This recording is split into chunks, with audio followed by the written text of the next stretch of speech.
On accueille Thierry Cotillard. Bonsoir, monsieur Cotillard. Bonsoir. Président du groupement Les Mousquetaires. On est toujours avec Éric Revel, Loïc de Ragnel. On va parler de l'inflation, on va parler de ce qui se passe dans vos magasins. L'inflation alimentaire, on en est où aujourd'hui pour vous? On en est à pratiquement 21 points sur 2 ans. C'est énorme. C'est énorme. Le pic, ça a été en avril, on le savait, ça a été plus 17% sur l'inflation de l'année dernière.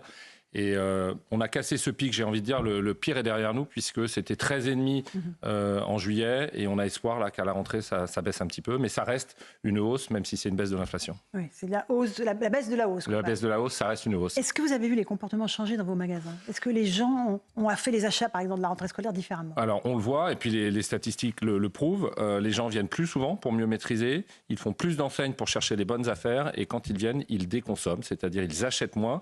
La dépense est moins importante parce qu'ils achètent moins de marques nationales qui ont fortement inflaté et ils se ruent sur les marques de distributeurs avec des progressions à plus 7 en volume. Et malheureusement, vous avez des familles comme l'hygiène, la beauté ou la viande et le poisson qui déconsomment à hauteur de 5-6%. C'est ça, il y a un certain nombre de ménages qui se font un repas chaque jour dans notre pays. La statistique dit un tiers, c'est énorme, on est surpris. Donc ça justifie les politiques commerciales qu'on essaye de mettre pour rendre là, par exemple, on a un plan anti-inflation où le steak haché, qui est une grosse dépense, ce sera moins de 10 € jusqu'à la fin de l'année chez Intermarché Netto. Et c'est pas au détriment de la qualité? Non, parce que on rogne sur les marges. Il est hors de question de toucher à la qualité. Et je rassure les auditeurs et les téléspectateurs, la chaîne du froid est maintenue. Et notre rôle, c'est bien sûr d'apporter tout ça au plus grand nombre. Et c'est ce qu'on essaye de faire.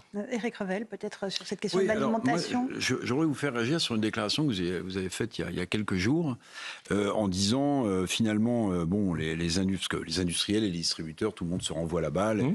Et Bruno Le Maire demande, mais il ne se passe pas grand-chose. Donc, les industriels... Là, il a obtenu quand même de modifier possiblement les dates de négociation. Les industriels disent, bon, c'est pas nous, c'est les distributeurs. Bon, et pendant ce temps-là, le consommateur, il trinque. Et vous avez dit un truc qui m'a beaucoup surpris. Vous avez dit, mais en fait, ce qu'il faut faire pour faire baisser les prix, c'est une saine concurrence entre les enseignes.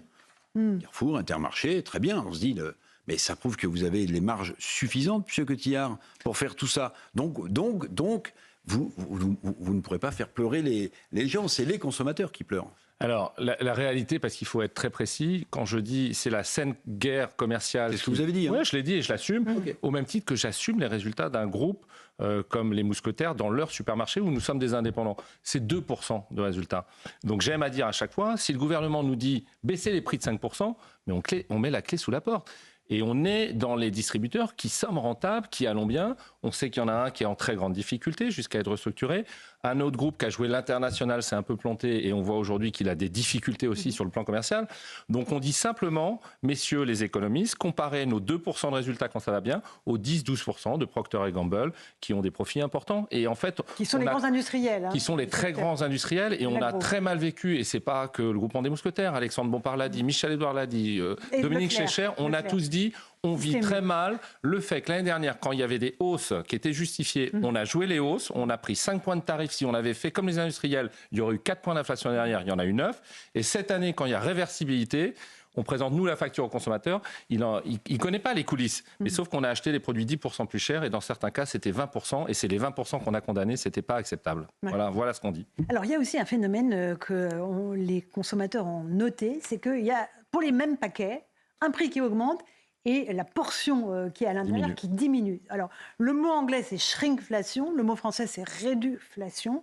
Le groupe Carrefour a décidé de signaler carrément les produits concernés. On regarde juste et on écoute ce petit sujet de Maxime Lavandier, puis je vous passe la parole là-dessus, parce que c'est très intéressant.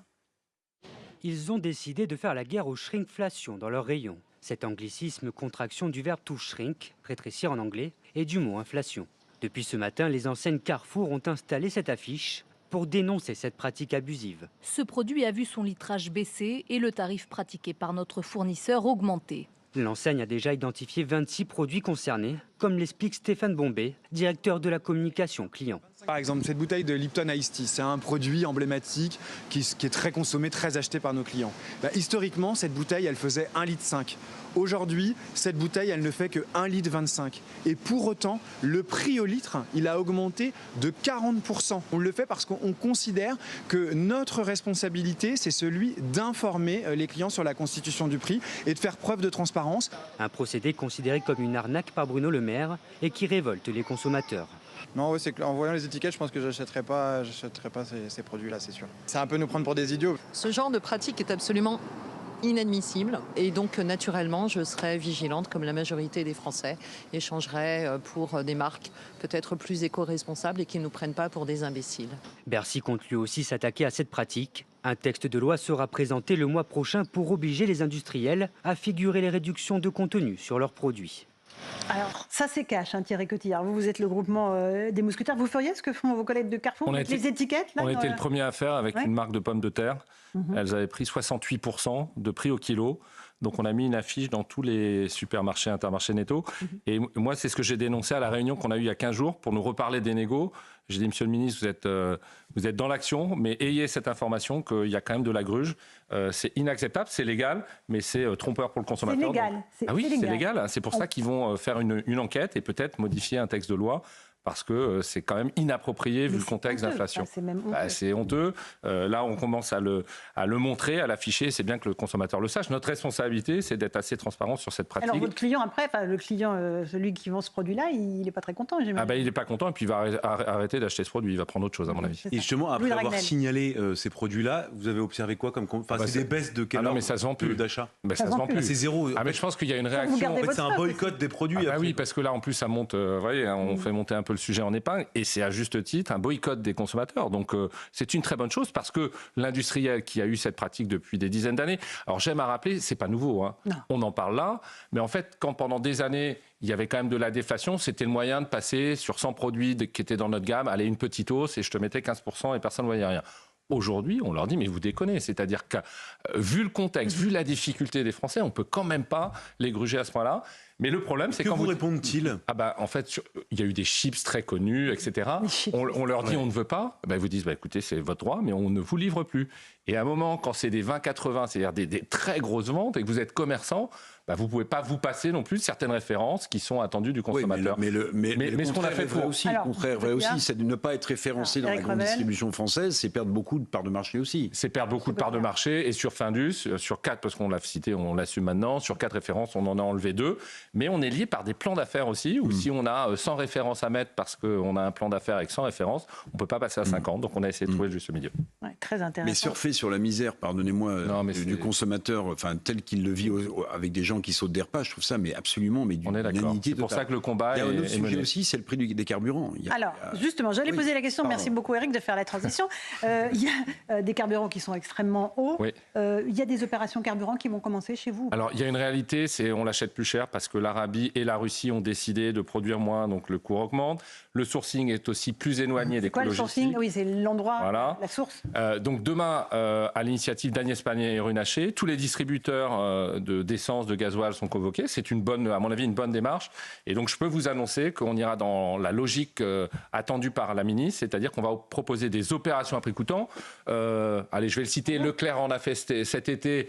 Quand je vous dis la guerre commerciale est saine, on s'est dit on ne peut pas les laisser avoir le monopole de ça. On a suivi, on a fait des opérations à chaque chassé-croisé. Et là, on a décidé, chaque fin de mois, on va faire une opération à prix coûtant. Ce sera annoncé demain à la ministre et je pense que les autres distributeurs vont réagir. Et il faut quand même rappeler que lorsqu'aujourd'hui on fait des relevés, c'est vraiment officiel, il y a des comparateurs, on est en ce moment où je vous parle à 1,87 et donc on est justement avec Leclerc à touche-touche pour être le premier. Vous avez des pétroliers dont le métier c'est de vendre que de l'essence et il y a plus de 10 centimes d'écart. Donc je pense que la ministre a 2 sujets. Généralisons les opérations à prix coûtant et puis rappeler aux distributeurs de pétrole que leurs profits sont très importants et qu'il y a peut-être un effort à faire pour les Français cette année. Combien de temps elles vont durer vos opérations à prix coûtant ? Tous les week-ends, les vendredis, samedis, dimanches. On sait que le Français a l'habitude de faire le plein quand il vient faire ses courses, donc c'est ce qu'on va lui proposer. Votre collègue Michel-Édouard Leclerc disait il y a quelques jours sur nos antennes qu'il y a des gens en fait qui sont pour l'inflation, qui ont intérêt à cette inflation, notamment sur l'alimentaire. Vous êtes d'accord avec cette analyse ? Alors c'est l'analyse politique qu'il a en disant même l'État a intérêt. Mais bien sûr, l'État. Les caisses de l'État. Je ne crois pas Bruno Le Maire aussi cynique. Je le vois dans l'action là, aux réunions qu'on a. Je crois qu'il est vraiment déterminé. Et je ne pense pas qu'il ait envie d'asseoir son assiette de fiscalité pour la redonner indirectement par des subventions et autres. En tout cas, il est au combat du prix. Il souhaitait que le pic d'inflation soit cassé.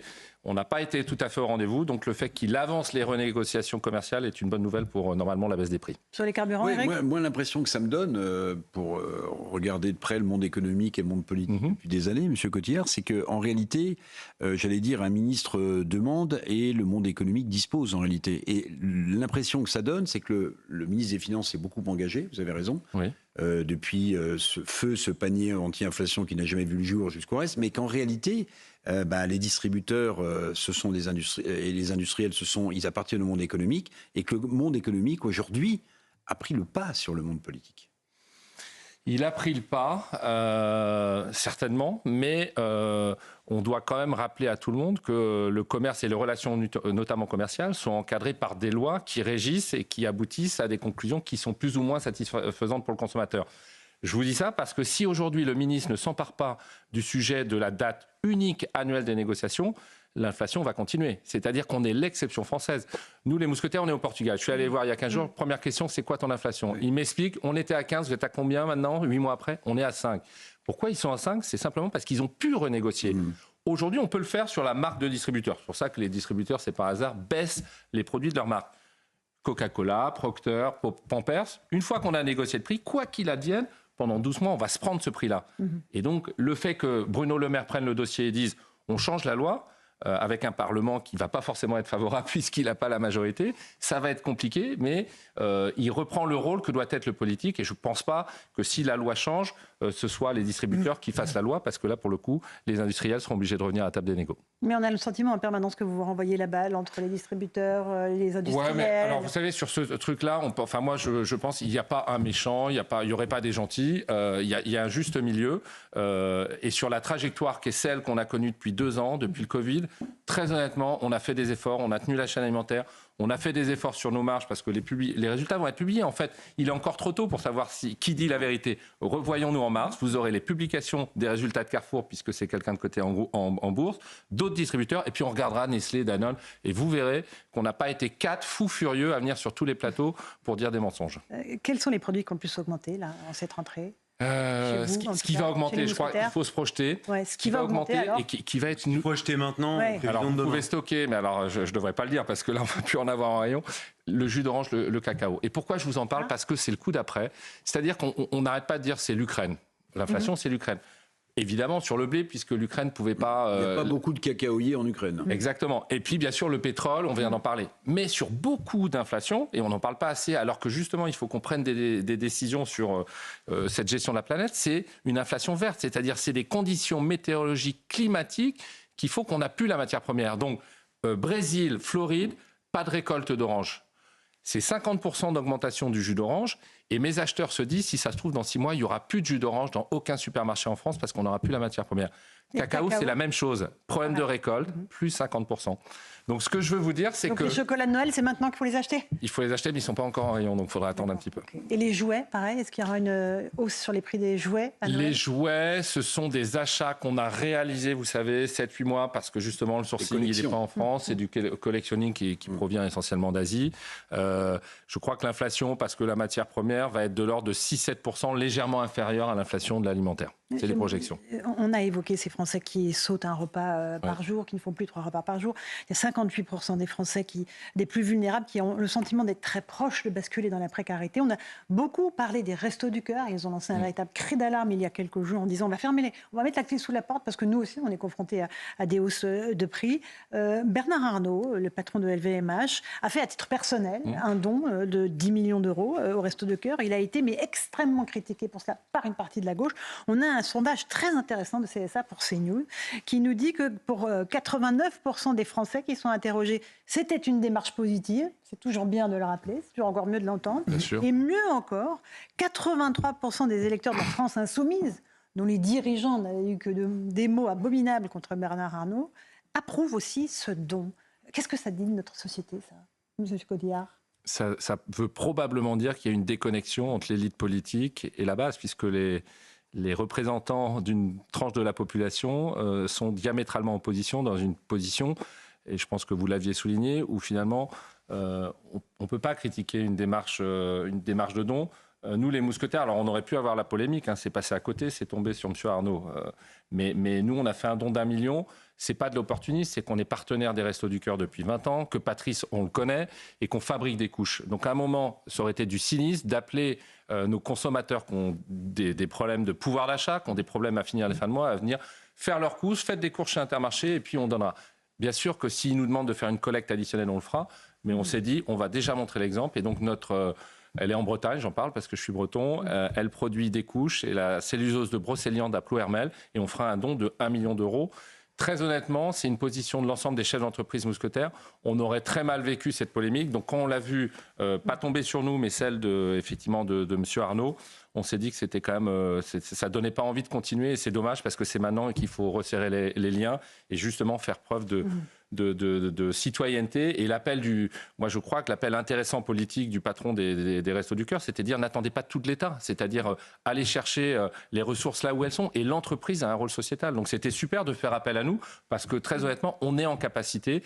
Effectivement, il nous reste un petit peu de marge, 2%, je l'ai assumé, mais on peut dans ces moments difficiles être solidaire et faire des dons. Évidemment, 89% des Français, Eric Revel, jugent que le don de Bernard Arnault était une bonne chose. 83% à la France Insoumise. Oui, c'est intéressant. Ça va à l'encontre. On met l'église au centre du village. Répondu. Puis il faut rappeler quand même, parce que j'ai vu aussi que ça avait été challengé avec des fake news, c'est que ces 10 millions d'euros, il n'y a pas de défiscalisation derrière. C'est 10 millions nets. Alors certains diront que c'est pas assez, etc.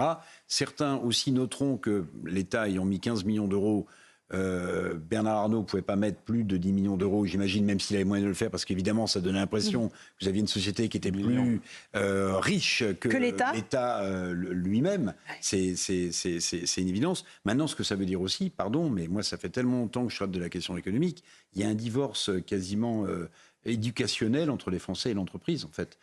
Parce que l'entreprise est souvent enseignée de manière assez marxisante, c'est un lieu d'exploitation. Donc les Français n'aiment pas l'entreprise, donc majoritairement, voilà, il y a une caste de Français qui n'aiment pas. Donc puisqu'on n'aime pas l'entreprise, on n'aime pas les chefs d'entreprise. Je vais rebondir parce que toujours dans l'idée qu'il y aurait des bons qui seraient distributeurs des chaînes industrielles, sur ce sujet, il y a des gens très bien côté industriel. Pascal Collat, le patron de Pompote, donc c'est des gourdes, des produits que veulent les familles, a fait un don aussi de plusieurs smirmorques qui vont arriver au Resto du Cœur. Le président de l'ILEC est en train de le mettre à l'ordre du jour et les grandes marques vont certainement être solidaires. Donc voilà, nous l'avons fait, mais je suis sûr, en tout cas, si les grandes marques s'y mettent aussi, on a une solution qui est évidente et qui est rapide pour les Restos du Cœur. Un mot, Thierry Cotillard, du groupement les Mousquetaires. Quand est-ce que ça va aller mieux sur le front de l'inflation ? Quand est-ce que ça va vraiment baisser ? Pas juste parler d'une baisse de la hausse. On parle de 2024 ? 2024, on a l'espoir. Donc ce ne sera pas avril. Ce ne sera pas avril si le Parlement modifie la date et on peut négocier au 31 décembre. Vous aurez malheureusement des hausses liées à ce que je vous ai expliqué. Cacao, jus d'orange. Cacao, jus d'orange. Mais on a des arguments pour pouvoir obtenir des baisses parce que c'était pareil. On disait un peu n'importe quoi. On voyait le prix de l'électricité baisser. Mais en fait, nous, on a des usines et on sait qu'en fait, on est engagé à 80% sur l'année. Donc, il faut attendre l'année suivante pour renouveler. Donc, les industriels pourront acheter l'électricité moins cher. Donc, ça leur coûtera moins cher à produire. Et c'est ça qu'on va demander âprement dans les box pour avoir des baisses à proposer aux consommateurs. J'aime votre optimisme, mais moi, j'ai le sentiment, je vous donne mon billet, que les prix ne reviendront jamais au niveau des prix. Jamais ? Non. Non, jamais. Mais non. Vous avez raison. Alors, pourquoi ? Parce qu'en fait, tout va coûter plus cher, ne serait-ce que les salaires. C'est-à-dire, à juste titre, heureusement, les salaires ont pris pas loin de 10% en 2 ans pour accompagner l'inflation. Eh bien ça, c'est inscrit dans le dur. C'est du fixe maintenant et on ne reviendra pas en arrière. Et comme je vous le dis, il y aura des raisons climatiques et autres qui font qu'on ne retournera jamais au prix que c'était. Et probablement, l'inflation ne sera pas à 10 points l'année prochaine. Mais moi, je ne crois pas non plus à moins 5. C'est-à-dire, je pense qu'on sera dans un couloir de 0 et 4% probablement, parce qu'il y aura des industriels qui vont justifier des hausses encore de tarifs. Un tout dernier mot, Louis Dragnel. Conséquence de cette situation, les Français aussi se tournent de plus en plus vers le hard discount, Lidl, Aldi, et Netto. Et nous avons Netto. Est-ce que c'est une menace pour vous ? Oui, c'est une menace parce que, alors d'une manière générale, on considère que c'est une menace parce qu'on trouve que ça paupérise le système et que le modèle social n'est pas pour nous le bon modèle. C'est-à-dire que la caissière qui fait la réception, qui fait la mise en rayon et qui n'a jamais 5 minutes, c'est pas tout à fait la manière dont on a de gérer nos équipes en supermarché. Après, si vous voulez, l'enjeu qu'on soit hard discounter ou distributeur normal, c'est l'enjeu. On a travaillé pendant des années sur le mieux manger, sur des choses plus saines, sur le local, le bio, moins d'emballage. Et que le risque de cette inflation, c'est qu'on gomme tout ça et qu'on retourne vers des cahiers des charges qui soient bas de gamme. Et là, on aura tous échoué. Donc, et tout le monde aura perdu. Et tout le monde aura perdu. Merci beaucoup Thierry Cotillard, président du groupement Les Mousquetaires, d'être venu ce soir dans Punchline sur CNews et sur Europe 1, opération après du temps pour les carburants à la fin du mois. Ce sera officiel demain, après le rendez-vous avec la ministre. Merci de l'avoir annoncé ce soir dans Punchline. Merci Léonore Ragnel, Eric Revel. Dans un instant sur Europe 1, vous retrouvez Hélène Zélani pour l'information et sur CNews, Christine Kelly et ses invités pour Face à l'info. Bonne soirée à vous sur nos 2 antennes, à demain.